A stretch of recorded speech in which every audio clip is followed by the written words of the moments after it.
Good afternoon. I'm Nick Rishwain. I am co-founder and co-host of Legal Tech Live, and with me today is the other co-host and co-founder.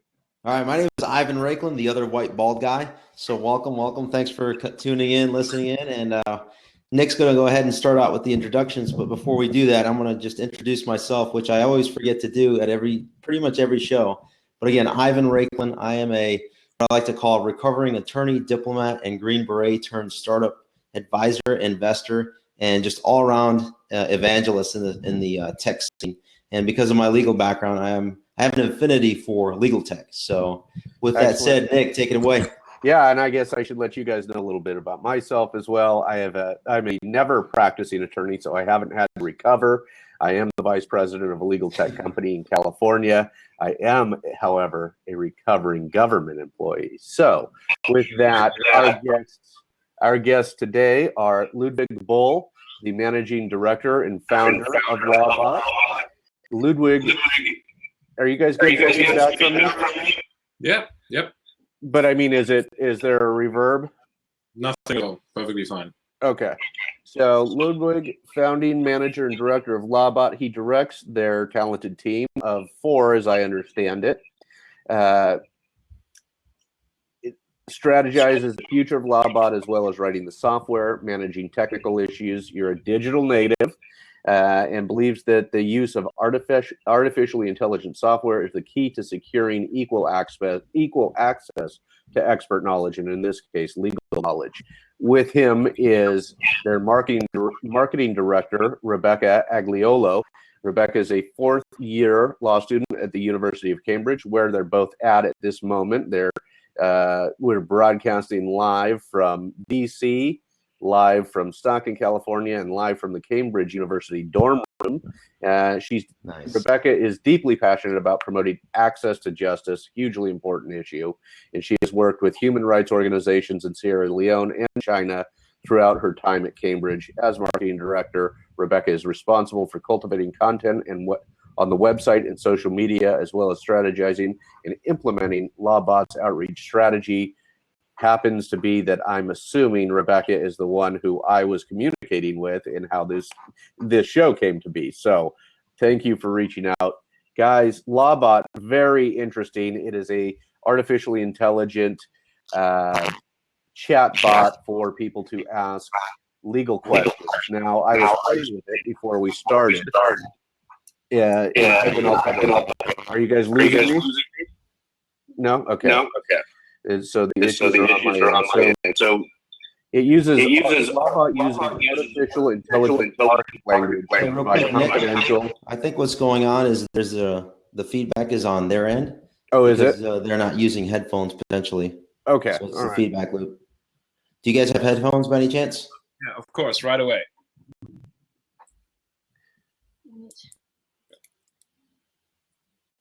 Yeah, and so LawBot uses artificial intelligence markup language to provide confidential, non-judgmental, free, and easy to understand legal knowledge.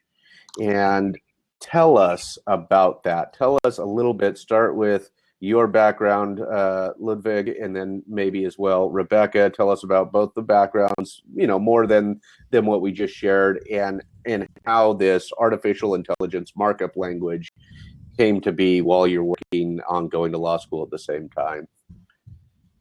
Right. Well, I mean, basically, both of us are law students, and some problems that you really encounter as a law student very often is that access to justice is a huge problem, right? So the law is complicated, and it's not complicated for fun. It's simply complicated because the issues it has to deal with are quite difficult, right? That's right. But the problem is, of course, then when you're somebody who may have been, for example, the victim of a crime, and you're trying to find out what the law is, the only option you really have, I mean, the easiest way to go to get free information when you're not going to try to call a solicitor or a lawyer is to go online, That's right. And we put ourselves, I mean, I put myself in the position of just trying to figure out what the law on a specific topic was from the perspective of a non-lawyer. Right. And when you start Googling things, you get to a bunch of websites that have a lot of information on them, written mostly by lawyers, right? Because we're a very closed community. And it's very technical language, and it's very difficult to really understand what that means. So what we kind of needed to bridge that gap between what I would say is legal information and legal knowledge is somebody who explains it to you.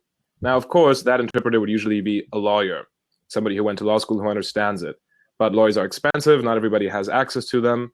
They're not everywhere in the country. So having a tool online like LawBot that does exactly this, that kind of answers your questions about the law, and you can kind of run through some sort of a questionnaire that will help you figure out if you have been the victim of a crime, really bridges that fundamental problem. And I think it's an important project also to secure access to legal knowledge.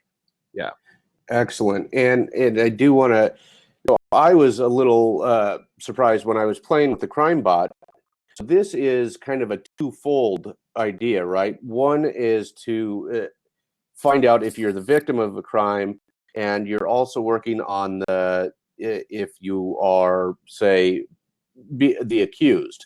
You're sort of helping both parties. Is that right? As I read it on the website, this will be sort of an option for a victim as well as a potential perpetrator who is seeking legal advice, or somebody who's being accused of committing a crime. Right. I mean, the way that kind of the AI/ML works, and which is the easiest way to kind of configure this at the moment, is by ensuring that the person that you're speaking with is in a very particular position, right? So it's very easy to write this kind of code for the victim, or in another case, for the accused. What we're doing right now is really just from the victim's perspective, right? So we would have somebody who thinks they've been the victim of a crime and they'd like to find out more about it. That is who LawBot currently caters to. That said, of course, in the future, another project, but this will require a separate project, I think, is to cater a different kind of questionnaire for people who are accused of being criminals. Okay. But I think it's important to kind of have one specific person that we're catering to. And so at this point, at present, it is the victim is who you're catering to. Okay. Or anyone who's just interested in how the law applies to them. You don't necessarily have to be the victim of a crime. You could just be interested in what law says on a particular subject. Excellent. Now, in testing the crimebot.info, which I've placed in the chat for Jay, Jay is a former guest and one of our strongest supporters. He and Ivan are actually going to be speaking at an Evolve Law Now conference this upcoming Wednesday. Is it Wednesday or Thursday, Ivan? It is on Wednesday, yes. Wednesday. Okay. So, and I've put it in there in case they want to play with it and try it out. Now, I noticed you guys are, the LawBot is really only available in England and Wales at present. Is that still accurate? So, well, the thing to remember is that we only started working on it 7 weeks ago. And, the website itself only went live 2 weeks ago. Oh, wow. Okay. I didn't realize it was this new. No, it's really new. Oh. And every day since then, I've been expanding, adding new features. On Friday, we added about 5 enormous new features. So we're expanding the list of crimes every day. Currently, we do 26 crimes in criminal offenses. And we're currently working on implementing civil crimes, such as public nuisance and judicial review. So in the future, the possibilities are limitless. We could move jurisdictions. We could do American law. We could do German law, something we've been in discussions with. Or we can move to different types of law. Okay. So we're very young, and we're working on it. Very young, and we're in, which is great because we'll want to have you guys come back in 6 months or a year and tell us how far you've come in that time. The thing I noticed in playing with this, and Ivan, I'd like you to try it. I'm actually looking at it as we're talking right now. Yeah. Test it out. The thing I noticed is it may be having difficulty picking up the natural language that I'm using, the American version of English versus maybe the British, because I was saying, well, somebody broke into my car. Tell us a little bit about the offense. And I said, somebody broke into my car. And then I got in a fist fight with that person and it was like, I'm sorry, I don't understand what you're saying. So is it my natural language being different than maybe natural language in the UK that may be giving it trouble answering my questions? Right. I mean, I think that definitely is a problem, right? Because people speak a little bit differently, and it takes a lot of time to simply build the software and make it available for all different kinds of ways people say things. So that's definitely an issue we're working on, and we're trying to expand every day to kind of expand the list of words LawBot knows, the amount of concepts he can engage with. So not only that he will recognize when you're telling him, a place to find a close police station to, but also recognize that that might be a number and not a place, or not even a place at all, right? Right. So we're constantly working on that. Right now, I guess the defining feature would be that it's for a single crime, right? So we're really trying to have somebody who's the victim of a crime of one particular instance. They can go through the questionnaire and get the result and find a police station, right? Okay. So if you're trying to mingle it with with very complex situations and kind of multi-layered events, it's a little bit difficult for LawBot right now to engage with that. But if you kind of come from the perspective of somebody who's been the victim of one particular crime and you don't know whether or not you should go to the police, that is what LawBot currently is pretty good, I think, doing. Okay, and that may have been my misunderstanding of how I was using it, and I was doing kind of the law school essay exam type of thing. If I did this, I did, if this happened and this happened, what crime was committed, is sort of how I was thinking about it. But I also thought, the way I'm saying a robbery or somebody breaking into the car may be slightly different than how somebody would say it in England and Wales. So if I may, Go real ahead. quick, for those of us that I'm sure other than myself that have just started using it, if you can step us through like a prime example of, say, a use case of somebody coming up and wanting to actually use the bot to benefit their understanding of the law, how would you explain it in a few minutes? One of the main reasons why we made the bot was to help people who were on the fence about whether to go to the police or a lawyer figure out whether they were actually the victim of a crime in English criminal law. Right. So started off with sexual offenses because we felt that was the most controversial of the offenses. So let's say that someone's been the victim of rape or some sort of sexual offense. Mm-hmm. It's a very difficult crime to have been subjected to. And to go and talk to the police, to say what's happened to you, and to be subjected to those questions can be very intimidating. So if you want to speak to the LawBot, you can get a preliminary assessment to see whether you actually have been raped according to English law. So getting that kind of preliminary assessment could give you the urge to go to the police and that kind of validation. And if I can just jump on that quick, because I think Ivor's question was also how would we explain how to use it? And I think here my response would be, well, just pretend like you're speaking to a lawyer on Facebook, right? So treat it kind of like messenger service. Okay. Especially at this point, if you're keeping things short and kind of not writing huge amounts of text, then it will work a lot better, because right now that's the level of software sophistication we've achieved, which we're working on. So I'm putting it in there right now. For example, I type in "I was raped" and it says, "I'm terribly sorry about that. I'm so sorry. I'll do my best to help you." And then it asks, "How old are you?" And that starts going down the path of underage, and then all this essential requirements of the requirements to meet the threshold of rape in the jurisdiction that you have set forth in that dialogue, right? Yeah. You see, Exactly. we had a very contentious spectrum to fall on. On the one hand, you could make the LawBot speak very legalese language. So it could be very detailed and precise in what it asks you, which will be in line with the criminal law. But that's not very user-friendly or understandable. So we tried to strike a balance between being understandable and being legally accurate. So that's, That's important, especially Okay. as I understand it, this is an access to justice issue for LawBot and for you guys and gals. And it seems that you want to make it easy for the layperson to understand and get the advice that they need so that they can proceed with either filing a claim or reporting it to the police in this instance, or if they're in future instances, if they're accused, they want to know what their rights are. Is that what this is for? Is this a nonprofit venture essentially to help the layperson understand the law? Yeah, I mean, at this point, it's definitely, we're going to stay nonprofit, and for sure, this is a project that we want to help people understand the law and kind of combat this issue. And I mean, at this point, I think what's also interesting and what is important to realize is that we're really trying to put things on there and give priority to things that are a little bit difficult to understand, but where people actually don't know whether or not they have a claim. For example, we won't put murder up there because it's pretty clear that if somebody dies, that you should go to the police, right? But we're trying, especially, and that's why we started with sexual offenses, because the law is very unclear and you don't intuitively know whether or not a crime has been committed. So this is what we're starting with. And I think crime is also an interesting test subject for us because the issues are relatively clearly set out in statute books, right? You can kind of walk through, and there's not so much judicial discretion, as we would call it in England. And this is why crime for us is an interesting way to learn about how users want to use this service, whether or not it's interesting for them. And I mean, the most important thing for us is to stay as user-friendly as possible. I mean, we just want to make this super easy to use. We want to make the software robust so that people can actually use this service well. We've been working really hard to make it as less robotic as possible. For instance, we have randomized responses so that even if you input the exact same things, no two conversations will be the same.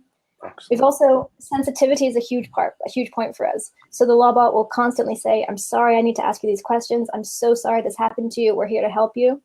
So aside from user friendliness, the main benefits of it being a robot are the fact that it's completely confidential. We have SSL encryption. We can't read it. No one can read it. No one can intercept it. And it's non-judgmental. So if you've been the victim of something that's troubling or difficult, it's not going to judge you. It's a robot, but a very human-like robot, we hope. Excellent. And I think you may have just answered what Jay Giuliano is asking in the sidebar. He's worried about a person who is a victim who doesn't report it for 2 weeks, and he's saying that this and then reports, can this be used against them? Oh, I see where you're going, Jay. He's saying even if they choose anonymous, will they certainly be anonymous? Because the info is collected by the bot, log data via terms of service, and the AI requires some sort of training through this information. How do you make sure that the person stays anonymous? I mean, basically, the only reason why the LawBot asks for your name in the beginning is to make it more personal. Okay. But even if you give the name, it's not actually. I mean, obviously, it's stored as a predicate somewhere in the software, but there's no way to access it. It's an encrypted website, and we're also working on delivering the entire website, LawBot.info, as well, over HTTPS. So I mean, it's completely confidential. You know, as nobody has any kind of physical access to this data. Okay, so, all right. Except for WikiLeaks, right? Well, if they're not messing with the U.S. election, I suppose. Good. Excellent rebuttal. So, are you both fourth-year law students? Did we get that correct? I'm a second-year law student. Second year, okay. And are you both coders? There's 4 of you involved in this. Is this outside or a part of your legal education? Because in the U.S., we didn't have where we were building.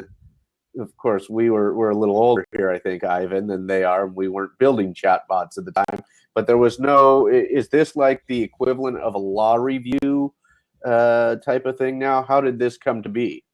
I mean, I kind of started over the summer because I was working for a think tank about the impact artificial intelligence has on legal skills, especially in the commercial sector. And then I kind of was also working for this Cambridge University Law Society pro bono committee. And I just put one and one together and thought, wow, okay, here's some technology that can completely just change the way we do this. And started with kind of this criminal offenses. And so far, I'm the only coder who's doing the AIML, which is a little bit difficult because the workflow is really increasing. And we've had some great help from the kind of the tech community also in creating the interface of the website itself. But the thing is, I mean, I'm on board right now and I can code a little bit, I guess. But I'm also a lawyer, so that really helps us kind of seamlessly integrate the workflow because I sometimes understand what my lawyer colleagues say without them having to explain it in non-legalese to me. Right. Also, one reason why I think this technology hasn't been proliferated that much is because there's such a mismatch between lawyers and coders. I mean, there's so much potential, and it's just happening now for legal tech. And it's very rare to have some people who know a little bit of both that can really integrate this technology. And I think going forward, the more of that exists, the more this branch will just completely change. So this is not part of the curriculum. This is just some side project that you're working on, correct?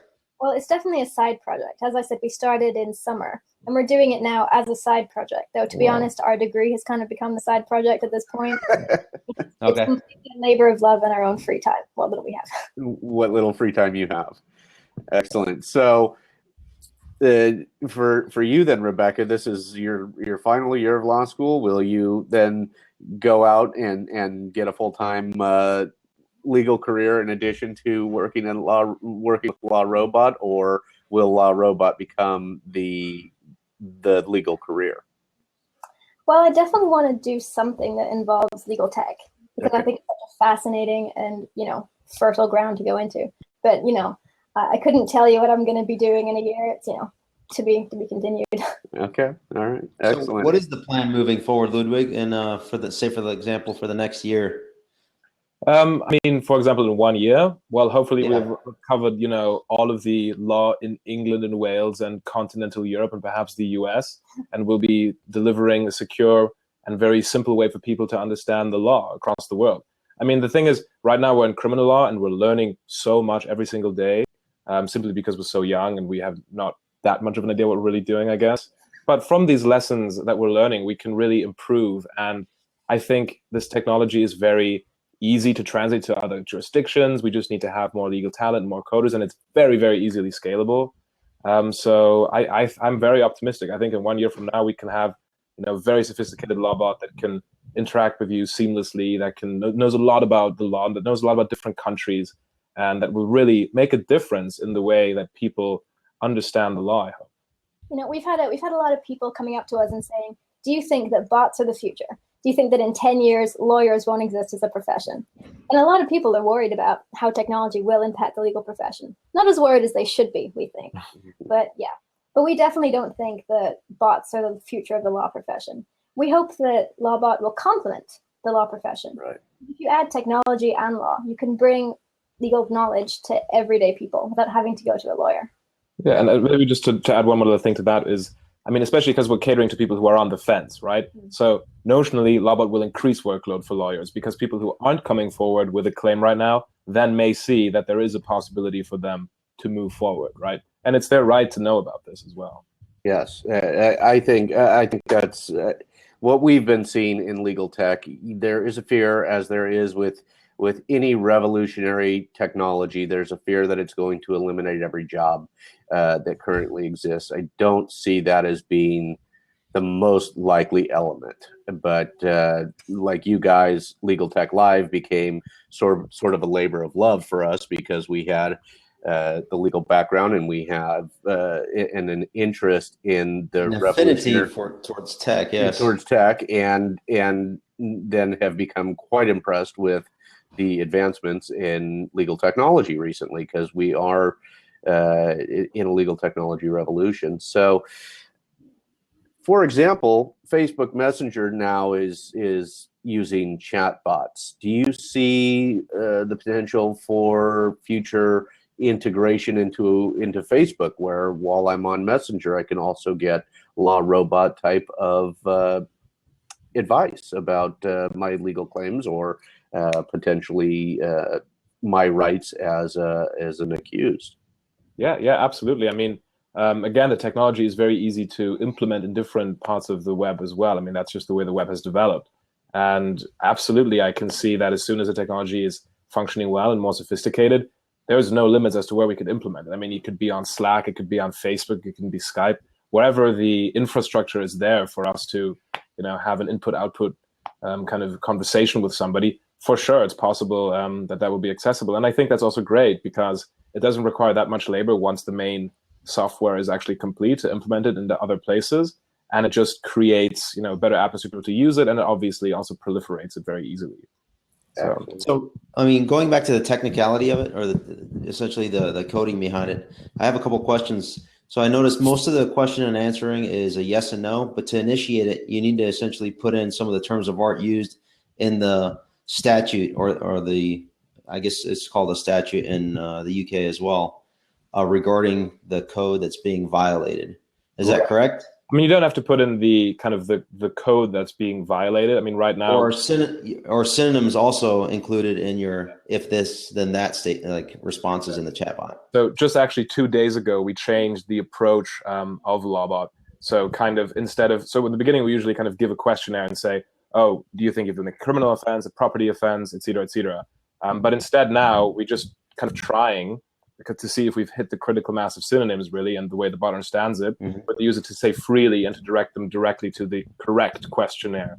However, if that doesn't work after 2 tries, you just go through the normal part again. It's a little bit difficult to evaluate simply from our end of the programming whether or not we've reached the critical mass of synonyms, for example, for the bot to understand what you're talking about. And then once you go through to the questionnaires, you always usually have three options: yes or no, or you can just say, I don't understand what you're saying, and the bot will kind of explain the question in simpler language.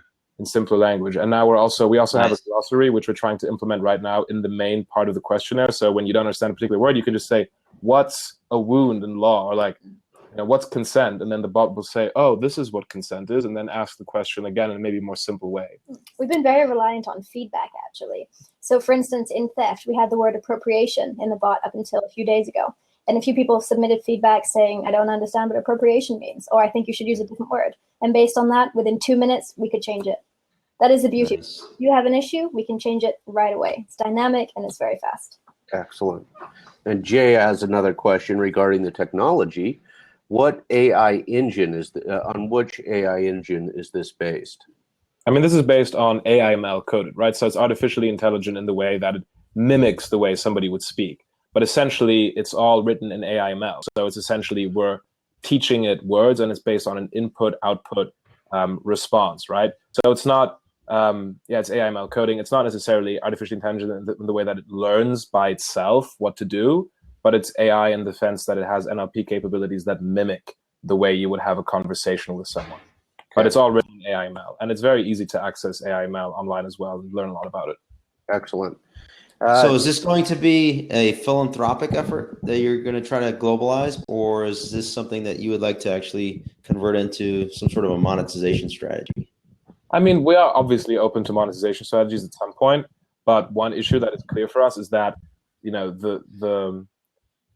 the cost should never fall on the user, right? So never the person who is actually trying to learn about the law should be the person paying for the service. Who could pay for the service would be a lawyer that takes commission, for example, from getting new clients, right? But at the same time, I mean, I think it's very difficult to always distinguish between philanthropic efforts being the morally good thing and monetization being a little bit more difficult, right? Because if we get some money, we can scale much more quickly, and we can make the service much better, and we can make it available to more people at a higher level, who will then profit from it, and they will not be the ones paying for it in the end. But ultimately, we're both involved in pro bono. We've both worked in this in our personal lives. We're really actually committed to access of justice. And it shows in the wider Cambridge community that so many people have helped us, providing the questionnaires, providing feedback, all for free, completely for free. So it really does show, and we find it quite inspiring, the philanthropic, And that would lead me to a question: is what sort of support have you gotten from the university itself? Has there been financial support, or is it just have other law professors and others in the Cambridge University community just dedicated some time, or have they actually provided some sort of financial support? If you can share that. We haven't received any financial support from anybody at this point.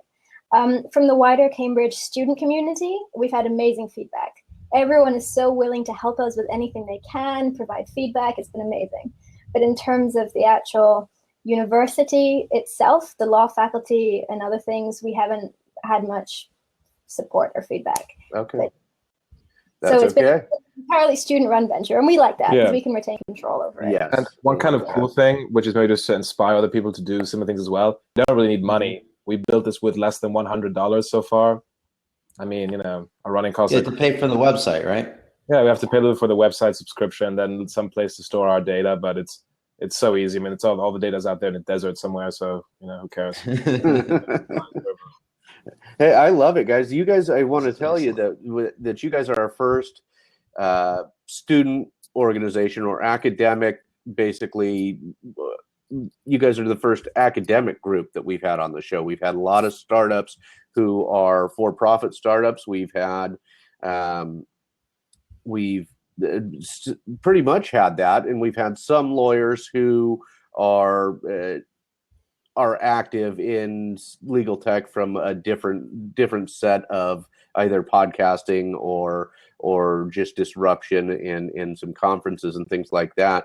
But you guys are the first academic and nonprofit, not the first nonprofit, but first from starting from an academic and student perspective. So I like this. This is very cool. Thank you. Yeah, let me just chime in too and say it's pretty impressive that you two, I mean, it's one of the finest, obviously, institutions in the world you're attending, and you're finding the time to actually work on a startup. So obviously hyper performers, much respect for that.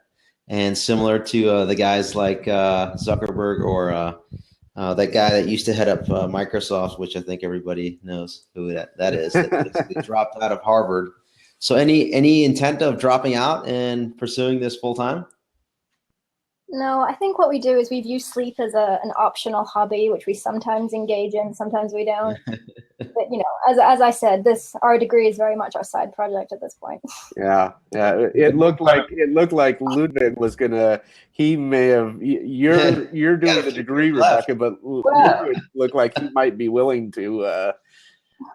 I mean, the thing kind of with also being at Cambridge is that so much of the startup has come from the Cambridge community, right? So even if we were to drop out, I mean, where would I go? Okay, yeah, Silicon Valley is an option, I suppose. But, so much of what we've been able to create here has come from Cambridge. And this is where our operations are. This is where we have our friend groups who are involved with this. Mm-hmm. This is where we have an amazing pool of legal talent and just people who are passionate about projects like this and who, despite their workload, will make time for it. So this is really a place very conducive to something like this. I was at an entrepreneurial speech the other day, and the author said that Cambridge is a low-risk place to do high-risk things. And I think that's very true. And I think that the environment is so conducive. The air here makes me productive. If you go to London, it doesn't make me productive. But which leads me to the next question. Well, my co-host is hyper productive, and I'm very productive. He's more hyper productive, and so he runs about 20 hours. He's going about 20 hours a day. I'm doing 16. So and he's just go. Are you guys your students? You're young. Are you guys finding time to have any fun? Yeah, we had a LawBot night out just last night. Yeah, sure. And somehow I found that kind of the amount of commitments you take on is indirectly proportionate to the amount of time you need to fulfill them. So it's totally fine. You take on 10 things, and I just took on another project today for Amnesty International in Cambridge. So, but the more things you take on, somehow it forces you to be very efficient. Right. The more you do, the less time you have to do something like stupid, essentially. Yeah. Not just stupid, but the more you have to do, the more you get done. I agree with that. That is, there's no doubt about that in my mind. What sort of support, as far as what we're about? Essentially, we're about evangelizing legal tech and continue. You'll see when the recording is done that we put it up on YouTube, and then you'll see that we continue to pump it out and share it on Facebook and LinkedIn and Twitter. What are you guys doing to get the message out?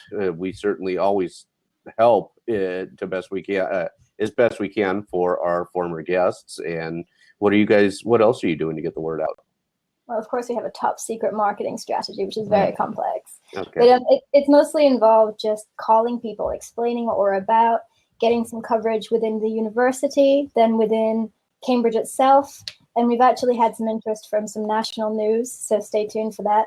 Excellent. But it's mostly just about reaching out to people, explaining what we do, and people have been quite interested and willing to help. Yeah, and obviously having a brilliant marketing director is amazing. But also, but we're also kind of in the right place at the right time right now with the right buzzwords. Yeah. So everybody who hears is like, wow, what's going on? Like, you're doing something with AI and law and increasing access to justice. I mean, a lot of people are interested in this. And I think it shows that... The sophisticated lawyerly noises you're making. Yeah, that's right. No, excellent. So how do we... So we have the website. Do you have any social media outlets that the actual brand is resident on, whether it's Twitter, Facebook, that you could share with us? We have Twitter, we have Facebook, we have Instagram, we have Tumblr, we have LinkedIn. And it's all under the name? It's all under the name LawBot or LawBot UK, but there's links directly on our site. If you go to the footer of our homepage or any page, there are links there. Excellent. Okay. What can we do? We usually, actually, I'm going to wait for a little bit on that. There are a couple more questions. Joshua Browder he's got the ticket robot, the law robot that fight, and I don't know, I can't recall the name of his legal robot, but his fights legal tickets in the UK, or not legal tickets, but parking tickets and so forth. I thought I read in this Legal Cheek article that you have based your system somewhat off of his system. Are you guys in communication with him, or is there any complimentary service there? Tell us about that if you can. If you have no interaction with him whatsoever. Right. I mean, we haven't been personally in contact with him. This link is very easily made in the media because we're a law chatbot. He has a law chatbot. However, I would like to think that our chatbot is a little bit more coherent in the fact that it covers criminal law, right? Whereas Josh Roberto, he's implemented some new features, but they're all kind of revolving about avoiding paying for things, is what I'm gathering. And I mean, sure, he was a guy who created who started this little chatbot revolution, I suppose. But when I was starting to think about coding a chatbot, I of course looked at the chatbots out there, and I kind of liked his interface. But I also thought that there was fundamental flaws with it. For example, as soon as you make a typo when you're speaking with it, it throws you out of the questionnaire. And also, it doesn't necessarily understand the concepts that you give it. It just kind of understands the string of whatever you're saying and then implements it into a template afterwards. So definitely, in the beginning, we thought this is really cool, and this is something we want to aspire to.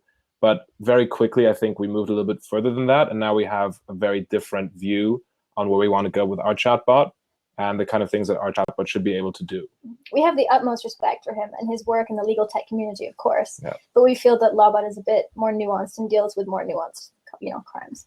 I mean, disruption is great wherever it happens, and if it helps you get a parking ticket out of the way, that's amazing, right? If you have That's right. I just didn't know how if there, because he's, I know, UK based as well, or as I understand he was, so I didn't know if there was any communication or collaboration there, and which was what I was essentially looking to find out.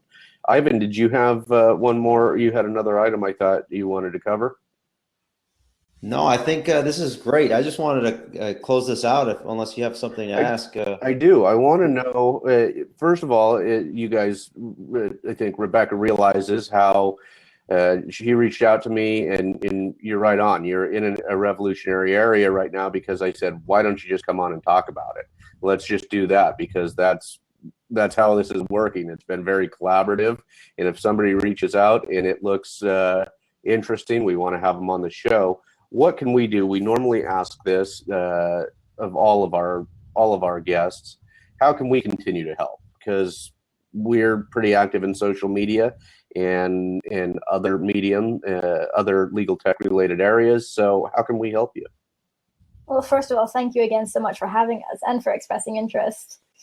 I suppose, it would be amazing if you could just, link to LawBot on your Twitter, on your other social media outlets. And maybe you could even come back to us. We could have another interview in 3 months and see where we are. See if we've taken over Cambodia or something. We would love to do that. I would love to. Yeah. No, it's always great to talk to people that are extremely motivated. Obviously, you're busy. Everybody's busy, but everybody always complains that, I don't have enough time for anything. Meanwhile, I mean, look at you two as a prime example. Mm-hmm. You're going to law school and you're doing a side project. Actually, let me reverse that. You are doing a startup, and as a side gig, you're attending law school at one of the preeminent institutions in the world. So my hat, which I'm not wearing, off to you.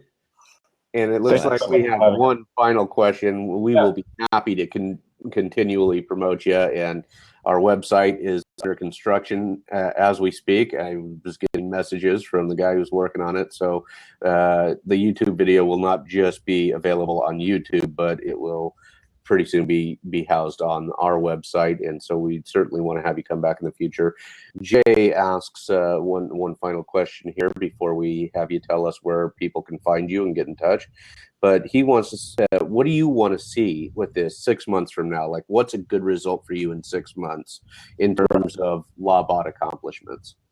So I think there are a number of answers to this question. The first one would be to have covered the criminal law perfectly, to have covered parts of the civil law very well, but most importantly, I'd say to have a user base, to have enough media traction and to have enough of a sophisticated and robust software that we have a real user base of people who are using this actually to bring forward claims, to go to the police, etc.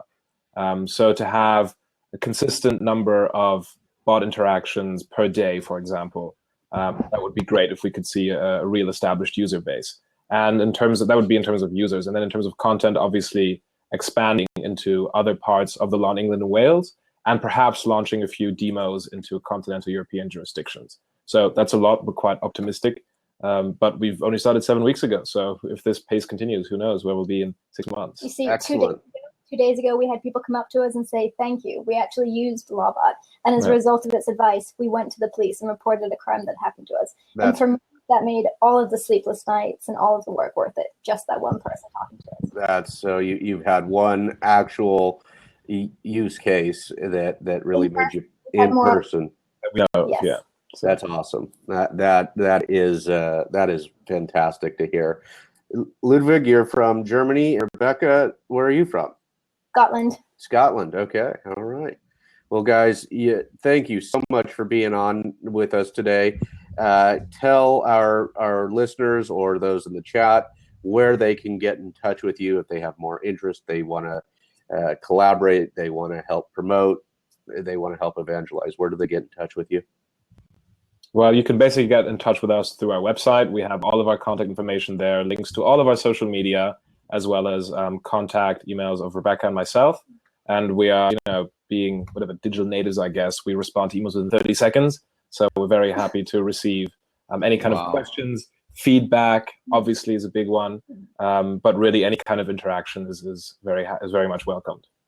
It's fantastic. So, and great opportunity for us. Oh, hey, it's our pleasure. And seriously, we mean it when we say, if you have a press release that goes out or there's a news article or something, do not be afraid to tag us on Twitter and say, hey, look at this. We'll share it out. We'll help. We love to help promote our previous guests and our previous and future guests. So do not be afraid to tag us or reach out for any reason. Great. Thank you so much. So with that, we talked with Rebecca Agliolo, and Ludwig Bull from LawBot.info. LawBot, you can find them at LawBot_UK on Twitter or visit their website, LawBot.info. They are two really hyper-motivated startup, entrepreneurial, nonprofiteers, I'm going to say, nonprofiteers. Working towards access to justice. LawBot is their chatbot working on currently criminal law. You guys have been fantastic. Thank you for coming.